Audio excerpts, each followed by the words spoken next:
Miarabantsika tsirairay avy-indray atratra izao maraina ny zoma voalohan'ny volana novambra izao manona fahasoavan'ny tompo aminao ihany koa ary mirary ny soa indrindra ho anao amin'izao maraina izao. Alohan'ny hidirantsika ny hamofonainana io dia vavakisika. Ianay tsara indrindra atolotra ianao niteran'ny laza ny atra sy ny voninahitra. Misaotra anao izay fa mbola tombontsoa lehibe nomenao anay an'io dia ny fandraisanay ny teninao.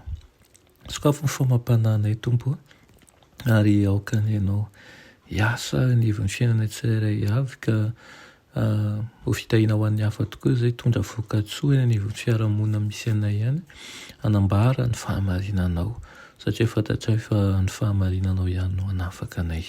Aminaran'i Jesosy, amen. Lohatenin'ny mofonainantsika androany dia manao hoe tsy misy fetra ny fangoran'i Kristy.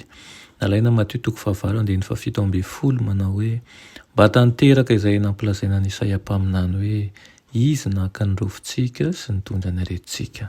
Amen. Tonga tetỳ tany Jesosy Kristy tompontsika tahaka ny mpanompo tsy mety sasatra teo amin'izay nilaina ny olona. Naka ny nofintsika sy nitondra ny aretintsika izy mba azahoany manao fanompoana eo amin'izay rehetra manahirana ny olombelona.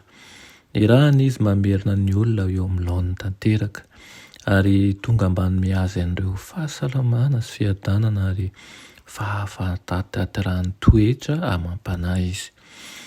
Isan-karazany ny toe-javatra nisy sy ny olona ny anjady tamin'ireo izay nitady vonjy taminy ary tsy nisy izay nanantona azy ka nivery maina izay tsy nahazo fanampiana. Tsy voasakatsakany fotoana na ny toerana ny asan'ny mpamonjy, tsy misy fepetra ny fangoram-pony. Nidadasika indrindra ny fitondran'ny asa-panasitranana sy ny asa fampianarana nataony ka tsy misy trano malalaka tany Palestina ampy mba hibisesahan'ireo vahoaka izay nitangorona teo aminy. Tany amin'ny tanàn-dehibe rehetra sy ny tanàna rehetra ary ny vohitra rehetra nandalovany dia nametra tanana tamin'ny trapahoriana izy ka nanasitrana azy.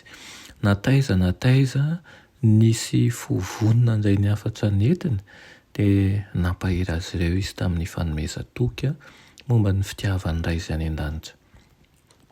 Nilonjy ny vesatry ny andraikitra momba ny famonjena ny olona Jesosy. Fantany fa raha tsy hisy fiovana entitra eo amin'ny filamatra sy ny fikasan'ny taranak'olombelona dia ho very izy rehetra. Izany no mitambesitra tamin'ny fanahiny ary tsy nisy afaka tsapa ny lanjan'izany. Na nirery izy na teo amin'ny fahazazana, na teo amin'ny fahatanorana, na teo amin'ny fahalehibiazana. Isan'andro dia nifanehitra tamin'ny fitsapana sy ny fakapanahy izy ary nifampikasoka tamin'ny ratsy sy nahita maso ny herin'izany teo amin'ireo izay tiany ho tahiana sy ho vonjena. Nefa dia tsy reraka nankivy izy.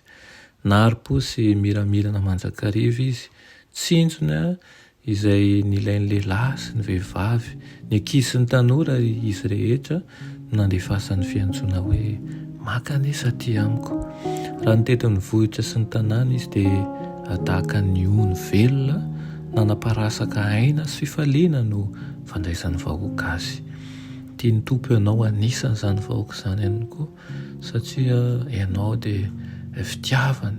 Tiany mba handova ny fiainana mandrakizay ary efa voahomana sahady ilay toerana izay tian'Andriamanitra hitoeranao. Amen. Ianay tsara indrindra mbola misaotra anao izay amin'izany teninao izany. Mangataka aminao tompo mba hampitoetra ao anatinay izany fitiavanao izany ihany koa mba ho linany amin'ny zavatra ara-panahy izahay ary ihany koa hanana fomba fijery alavitra kokoa teny amin'ilay fampanantenana izay nomenao.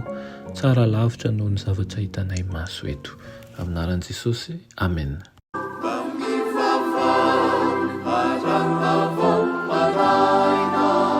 Saru